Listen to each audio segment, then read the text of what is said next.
Hey everyone, my name is Steve Kaliski from the theater department. Last semester I taught the department's playwriting class, and the capstone of that semester was students in the class were able to write an original play with very few parameters around genre or style. And today we have a couple of students who have volunteered to share an excerpt from their final plays, Katie, Stewart, and Nick Miller.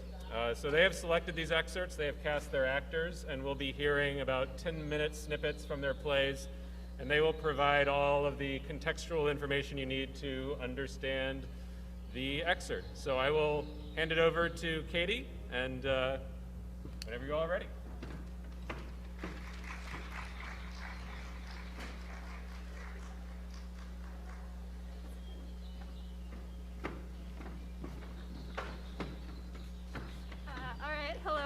Thank you so much for coming. This reading will be an excerpt of scenes 2 and 3 from a play I wrote entitled The Brownie Scout Law. There are a few things of note that are established in scene 1 that I'd just like to briefly go over. The characters of Riley, Susie, Harper, and Davy are 11 years old, and Mrs. Thompson is the adult troop leader to Riley, Susie, and Harper. She is also Susie's mother. Davy wants to be included in the campout activities the 3 girls are doing, but as he is not a member of the troop, he has been excluded. In scene 2, Isabelle Saba will be playing the role of Davy, and in scene 3, she will be playing the role of Mrs. Thompson, differentiated by her wearing a hat and not wearing a hat. Thank you. Scene 2, lights up on Riley, Susie, and Harper sitting by the edge of the river with their fishing poles in the water. Okay, kiss, marry, kill. Logan, Squidward, and Bill Nye the Science Guy. Susie? Okay, kiss Squidward because it's just one time, and then I never have to do it again. Marry Bill Nye the Science Guy because I feel like he's kind of fun. So when I'd come home from work, we could do, like, science together. And kill Logan because he's your boyfriend. You'd kill my boyfriend? Yeah, I'd totally prefer him dead than he'd be with anyone else but you. Aw, that is so sweet. A few beats of content silence. Riley, you're being so quiet. Yeah, you were so noisy with Davy earlier, but now you've got nothing to say to your actual friends. Sorry, I was just looking at all the nature. Did you know that the oldest river in North America could be 325 million years old? That's cool. That's boring. A beat, but a short one, as in one the length of an impatient 11-year-old's attention span. Oh, why haven't we caught any fish already? Maybe they don't want to die a painful and unnecessary death. Come on, Riley, don't be like that. It's a Brownie Scout tradition to go fishing. Yeah, besides, my mom says it's the natural order of life. The strong eat the weak, and we shouldn't feel bad about being strong. Just, if we catch one, can we agree to put it back in the river? It's not like we don't have other food to eat. Yeah, I mean, no way. I don't care. We've been here for like forever. It should die for all the time you've had to waste sitting here. But that's not fair. Oh, you've got to be kidding me. Davy approaches the river with an entire wagon's worth of fishing materials. Despite the river being rather tiny, he wears fly fishing suspenders and what appears to be adult rain boots. He stops next to their setup and finally notices them. Whoa, what are you guys doing here? We're fishing as one of our campout activities. I haven't caught anything yet, though. As if he didn't already know all that. Honestly, Davy, baby, this is pathetic, even for you. Just get it through your head that we want to have our own things. No, I promise I didn't know you guys were here. As if. Really? I was just sad that I couldn't join the camp out with you, so I went to get my mom's fishing gear and came out here to have some fun. Well, you can't fish next to us. Go over there. Davy dutifully trudges away from them but remains on stage. Honestly, the nerve. He said he didn't know we'd be here. But we're camping so close. Come on, he had to have known, right? I don't know. I think he comes here pretty often. How come you know so much about Davy, huh? I don't. He was just, we were partners in science a few weeks ago. Wouldn't stop mentioning this place. It was annoying. Ha, I bet it was. Guys, I'm catching on. Come over, this, look, it's on the line. I'm so cool, come on. Davy looks over to see the girls staring at him. Come on over. I can't believe this. The girls drop their fishing poles and walk towards Davy just as he begins to pull the fish out of the water. It begins to flop around. The girls pick up their pace and reach Davy and the dying fish. Look at it, it's in pain. You can throw it back in if you want, Riley. I was just excited to catch one. Riley goes to help the fish. No, I'll take care of this. Susie pulls out a pocket knife and promptly stabs the fish to the surprise of the others. It flops around with the knife in it for a moment and then goes still. There.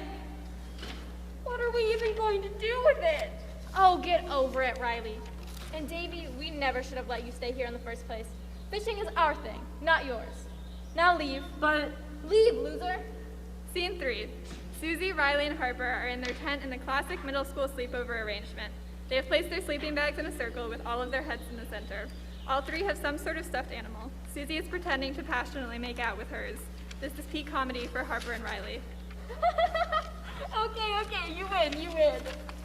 I know. Now, Harper, truth or dare? Truth.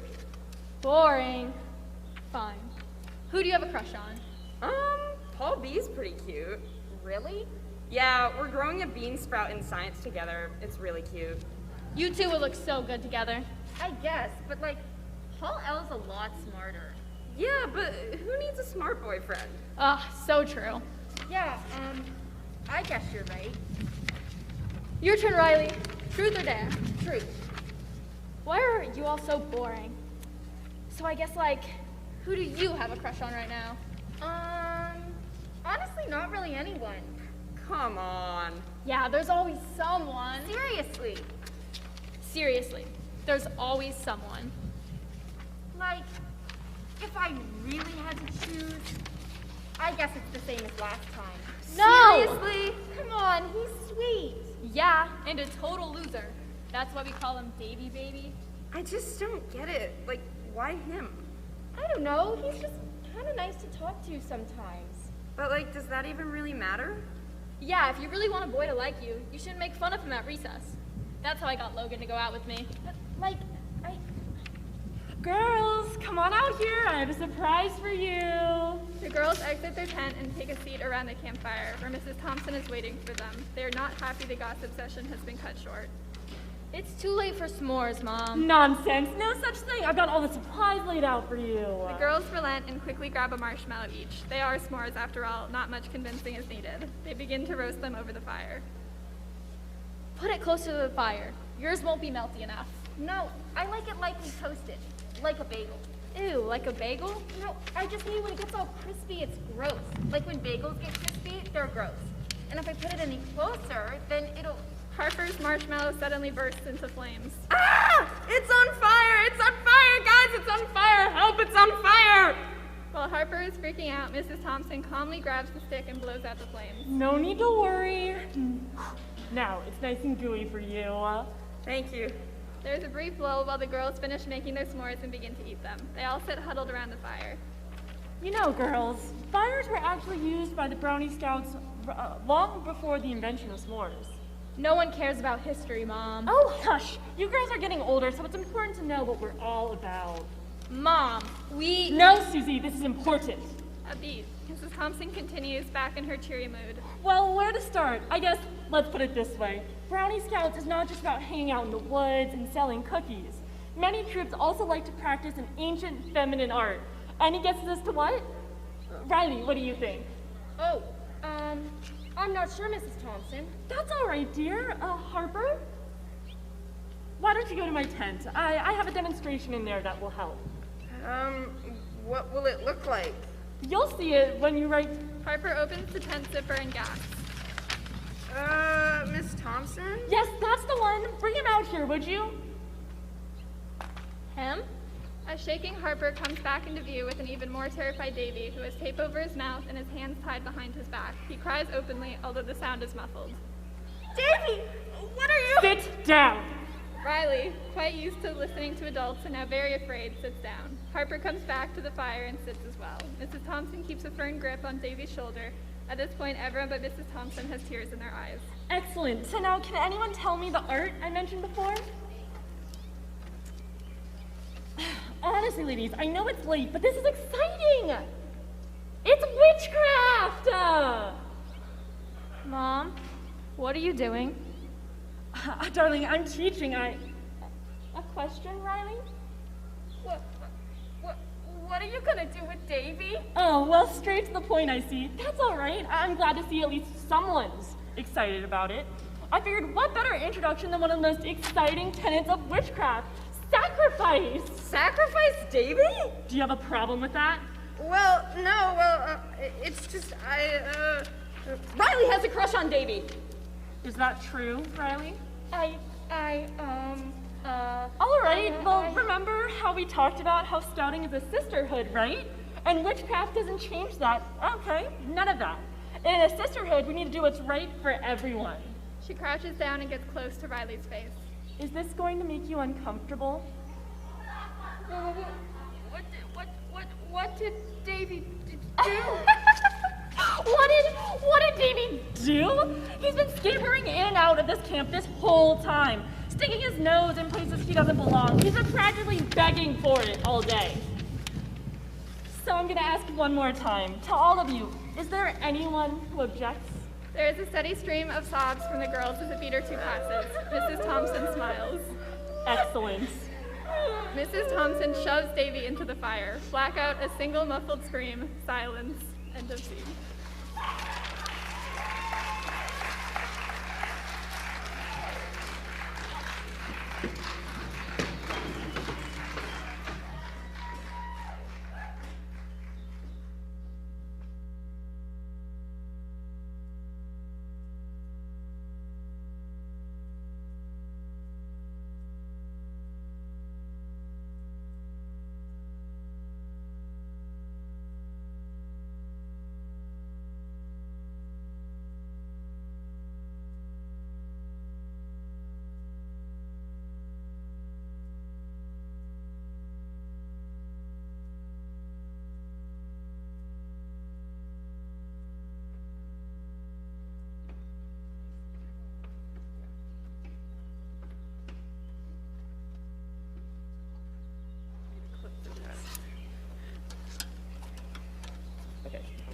I'm good to go. Okay, hello. I'm the other playwright for this symposium piece. My name is Nick Miller, and I have written a play called The Uneclipse of Donna Bella Harris. The excerpt I've taken are scenes 7, 8, and 9. It takes place in the middle of the play, and it recounts the three main characters' journey to Chicago, where Donna Bella re-encounters one of her former rivals. So some background information. Donna Bella was this child star that was really big, and her star has just kind of waned over the years. She's just not what she used to be. She has a close friend named Maurizio. He is obsessed with hearing about Donna Bella's stardom and wants to become her protege. And then we have Olivia. So at the beginning of the play, Donna Bella is tasked with going to the airport to find her niece, and she accidentally picks up the wrong girl. At this point of the play, she is not aware that this is not her niece. So yeah, we are ready to begin. Katie will be reading stage directions, Anna Kate will be reading Olivia, Isabelle Saba will be reading Donna Bella, Zoe will be reading Donna B, there is a difference, and I will be reading Maurizio and Waiter, because in the play, Maurizio will also play as all the occupations, just a little fun little part of the play. So we are ready with Katie's stage directions. Looking up from pad.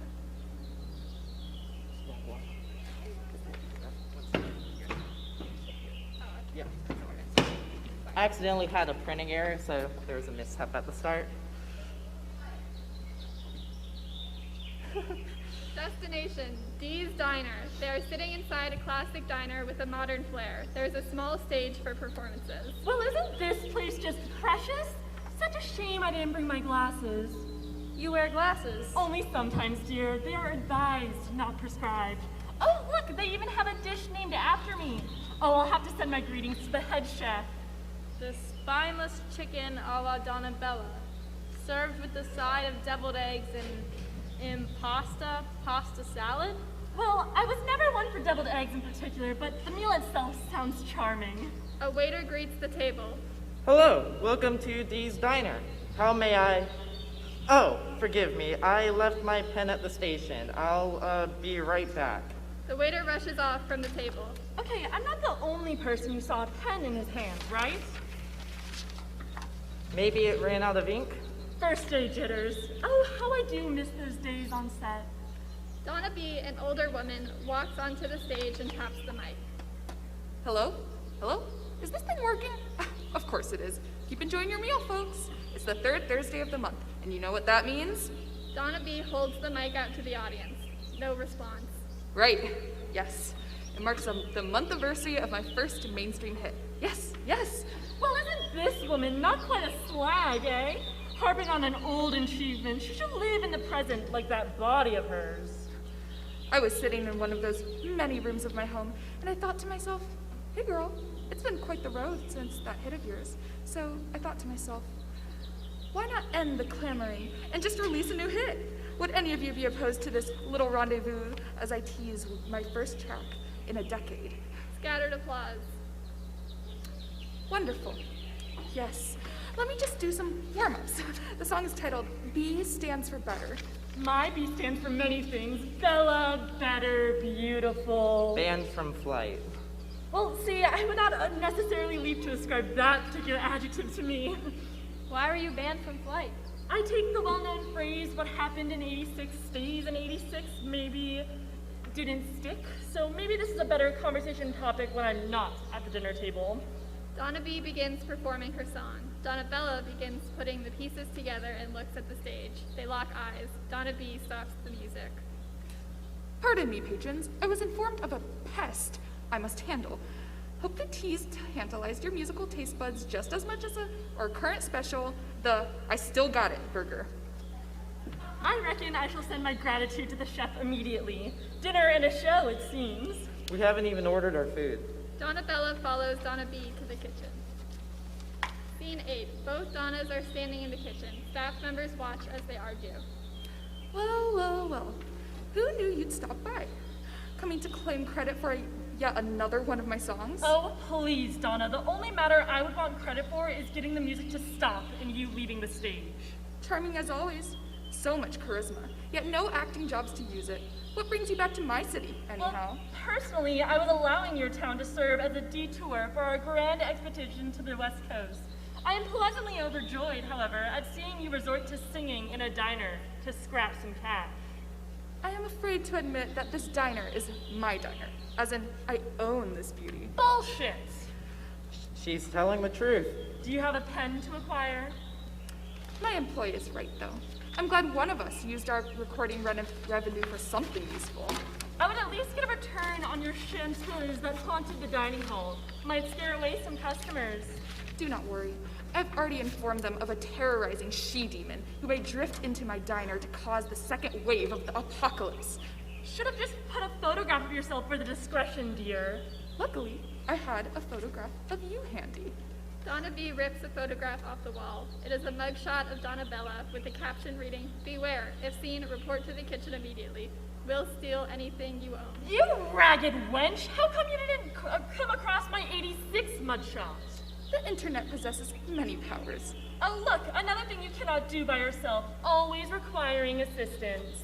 Luckily, I don't need this one anymore.